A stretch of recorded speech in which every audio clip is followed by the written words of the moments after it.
Hello everyone, आप सभी का हमारे चैनल पे स्वागत है बच्चों।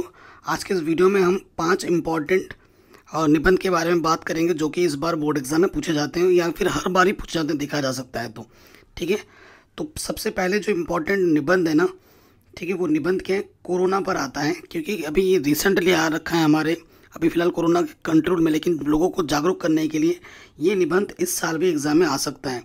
दूसरा जो मेन इशू पे जो चलते हैं ना, उसी पर निबंध बनते हैं। पर्यावरण प्रदूषण सबसे बड़ा इशू है पूरे विश्व में। उसके बाद भ्रष्टाचार उन्मूलन, कारण और उसका निवारण, जनसंख्या वृद्धि, ठीक है, या फिर महंगाई की समस्या, और विज्ञान वरदान या अभिशाप। ये कुछ ऐसे हैं। और इसमें खेल कूद वाला भी आ सकता है ना, अपने विद्यालय के बारे में भी आ सकते हैं। कुछ ऐसे इजी निबंध है जो अपने शब्दों में भी बना के लिख सकते हो। एक चीज़ मैं बताना चाहूँगा बेटा, जब भी आप निबंध लिखना स्टार्ट करो तो सबसे पहले उसकी प्रस्तावना ज़रूर लिखनी है, उसके बारे में, है ना। जो भी टॉपिक दिया हुआ है तो अच्छी बात है, नहीं है तो कम से कम उसके 4 टॉपिक, 20 उस टॉपिक के ना मेन 4 टॉपिक बनाओ और उसको अच्छे से एक्सप्लेन करो। अच्छे राइटिंग से लिखना है, साफ सुथरा लिखना है, ठीक है। और लास्ट में उपसंहार ज़रूर लिखो, जिससे अंग्रेजी में कहते हैं कंक्लूजन, ठीक है, निष्कर्ष, वो ज़रूर देना है। तो सबसे पहले आ जाते हैं कोरोना पर। मैंने निबंध लिखा है, ठीक है। कोरोना निबंध क्या कहती हैं, देखो सबसे पहले प्रस्तावना देनी है आपको। देखो, दिसंबर 2019 में चीन के वुहान शहर में कोरोना नामक एक नई बीमारी, वायरस ने कहर बरपाना शुरू कर दिया। वहाँ से यह बीमारी देखते ही देखते विश्व के अधिकांश देशों में फैल गई। प्रतिदिन हजारों की संख्या में लोग मरने लगे।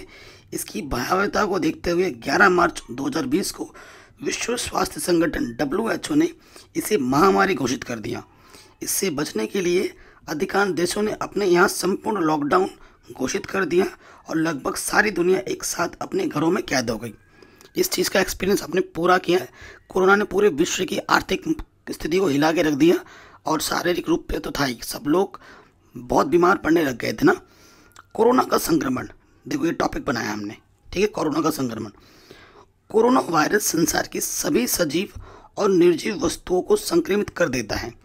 यह वायरस निर्जीव वस्तुओं पर कुछ मिनटों से लेकर कई दिनों तक जीवित रहता है, ठीक है। मनुष्य में यह संक्रमित वस्तुओं को छूने से और संक्रमित व्यक्ति के नाक, मुंह से निकले नाक, थूक और वाष्प के अति सूक्ष्म कणों के व्यक्ति के सांस तक पहुंचने में फैलता है। इसलिए संक्रमण को फैलने से रोकने के लिए मुंह और नाक पर मास्क लगाने और एक दूसरे से 2 गज की दूरी बनाए रखने के लिए कहा जाता है। साबुन की झाग और अल्कोहल से मिश्रित सैनिटाइजर, विषाणुनाशक जिसे हम कहते हैं, हाथों से अन्य वस्तुओं को निसंक्रमित करने के लिए कहा जाता है, ठीक है। तभी बार बार हाथों को धोने के लिए कहा जाता है। लक्षण और बचाव क्या है इसके। कोरोना वायरस मनुष्य के श्वसन तंत्र पर आक्रमण करता है ना, फेफड़ों पर। सबसे पहले आँख, नाक या मुंह के माध्यम से उसके गले में प्रवेश करता है और 3-4 दिनों तक उसके गले में बना रहता है, जिससे गले में खिचखिच, खराश और दर्द होने लगता है। इसके साथ संक्रमित व्यक्ति में खांसी, जुकाम के लक्षण दिखाई देने लगते हैं।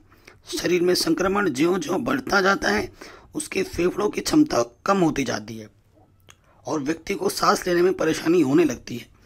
संक्रमित व्यक्ति बुखार से पीड़ित हो जाता है। यह ज़रूरी नहीं है ये सभी लक्षण सभी संक्रमित व्यक्तियों में दिखाई दे।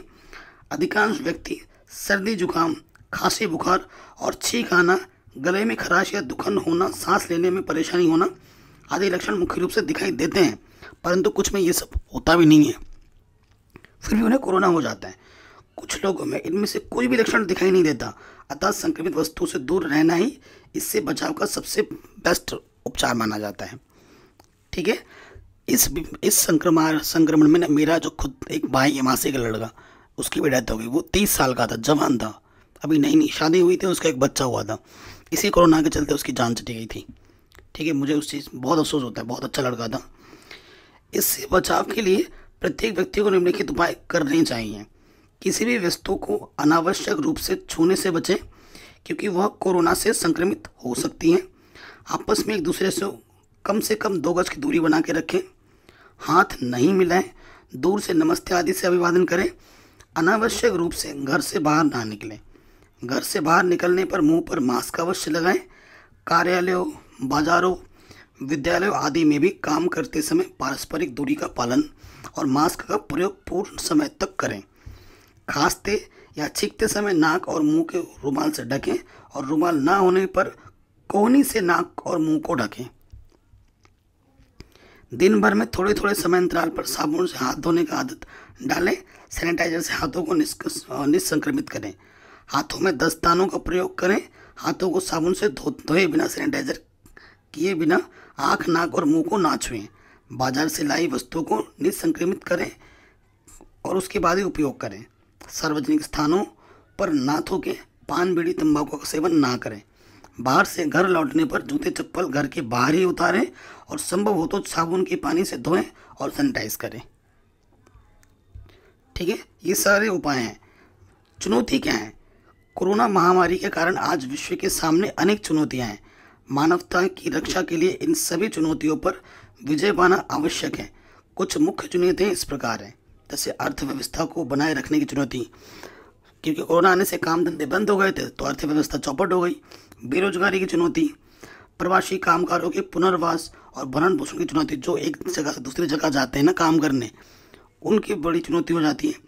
व्यापार, कारखानों, यातायात को पुनः शुरू करने की चुनौती, सामाजिक और सांस्कृतिक ताने बाने को बनाए रखने की चुनौती, भाईचारे और विश्व बंधुत्व की भावना को बनाए रखने की चुनौती, ये सारे हमारे चुनौती हैं। अभी भी कोरोना खत्म नहीं हुआ, कोरोना है, ठीक है, नए नए वेरिएंट आते रहते हैं। वैक्सीन और दवा का आविष्कार। कोरोना की रोकथाम के लिए विश्व भर में अनेक वैक्सीन विकसित किए गए, जिनमें भारत की कोवैक्सीन और कोविशील्ड का महत्वपूर्ण स्थान है। भारत में 15 जुलाई तक लगभग 38 करोड़ लोगों को इस वैक्सीन का टीका लग चुका है। भारत के रक्षा अनुसंधान एवं विकास संगठन DRDO ने विश्व में पहली बार इसके इलाज हेतु 2DGTM नामक दवा विकसित की है, जो शीघ्र ही लोगों के लिए बाजार में उपलब्ध होगी। भारत की स्थिति और संभावनाएं क्या हैं? भारत ने इस वायरस से बचाने के लिए बड़े योजनाबद्ध तरीके से काम किया, जिसके परिणाम स्वरूप इस पर शीघ्र नियंत्रण पा लिया गया। मगर इस वायरस ने नए परिवर्तित रूपों में लोगों को लापरवाही के कारण सन 2021 में इसकी दूसरी लहर ने देश और दुनिया में भयंकर कहर बरपाया। अकेले भारतवर्ष में अप्रैल 2021 से जून 2021 तक 2.5 लाख से अधिक लोगों की मौत हो गई और इस लहर को भी सरकार ने अथक प्रयासों से नियंत्रित कर लिया। किंतु तीसरी लहर की संभावना ने लोगों को भयभीत कर रखा है। इस वायरस से बचाव के लिए भारत ने विश्व को योग, आयुर्वेद, अंग्रेजी दवाओं के सम्मिश्रण के साथ साथ वैक्सीन और DRDO द्वारा विकसित 2DGTM नामक दवा से लोगों के जीने की प्रत्याशा में वृद्धि की।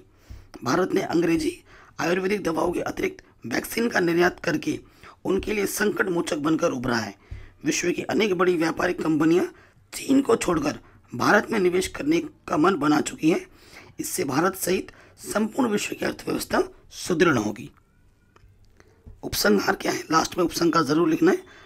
अंततः यही कहा जा सकता है कि प्रधानमंत्री मोदी जी के कुशल नेतृत्व में भारत न केवल कोरोना पर विजय प्राप्त करेगा, अपितु विश्व गुरु की भूमिका का निर्वहन करते हुए संपूर्ण विश्व का मार्गदर्शन भी करेगा। पर्यावरण प्रदूषण पर बच्चों एग्जाम में हर साल निबंध आते ही आते हैं, ठीक है। तो सबसे पहले देखो, जब भी आप निबंध लिखोगे प्रस्तावना लिखनी है, लास्ट में उपसंहार जरूर लिखना होता है। अगर टॉपिक मेंशन किए गए हैं तो उन टॉपिक्स को लेके तो लिखना ही पड़ेगा। तो प्रस्तावना लिखते हैं, उसके बारे में जैसे इंट्रोडक्शन लिखते हैं वो लिखना पड़ेगा हमें कि वर्तमान समय में पर्यावरण प्रदूषण हमारे ग्रह के लिए सबसे महत्वपूर्ण खतरों में से एक है कि नहीं। यह एक वैश्विक मुद्दा है, ये सिर्फ हमारे लिए ही नहीं पूरे विश्व के लिए एक मुद्दा है, जिसे आमतौर पर सभी देशों में देखा जाता है, जिसके लिए संसार के सभी देश विचारशील हैं और इसके संरक्षण के लिए महत्वपूर्ण कदम उठा रहे हैं।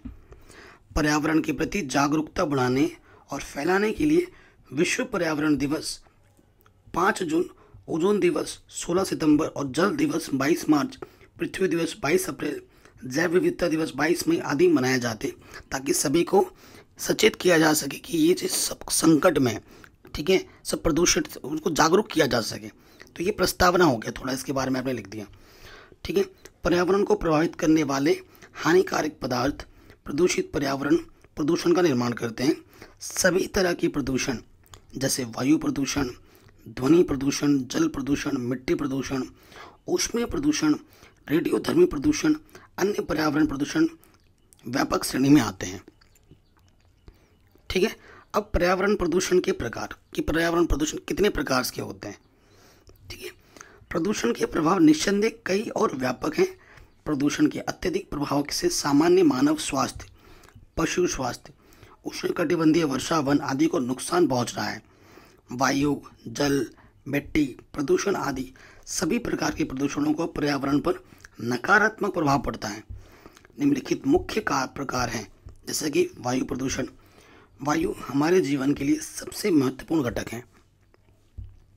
हम बिना खाए पिए 1-2 दिन रह भी सकते हैं, लेकिन बिना सांस लिए एक क्षण भी बिताना मुश्किल हो जाता है। सोचिए, अगर जिस वायु से आप सांस लेते हैं वही प्रदूषित हो गया तो हमारे लिए कितना विनाशकारी हो सकता है। जल प्रदूषण। जल प्रदूषण तब होता है जब हानिकारक पदार्थ जैसे रसायनों मतलब केमिकल्स वगैरह, फैक्ट्रियों का अपशिष्ट, ठीक है, नदी, झील, महासागर, जलभृत या पानी के अन्य स्रोत में जाकर मिलते हैं। जब हम इसे पीते हैं तो शरीर को दूषित करते हैं, साथ ही पानी की गुणवत्ता को कम करते हैं और इससे मनुष्यों और पर्यावरण के लिए विषाक्त करते हैं। अब लिखना है भूमि प्रदूषण, जिसे मृदा प्रदूषण भी कहते हैं।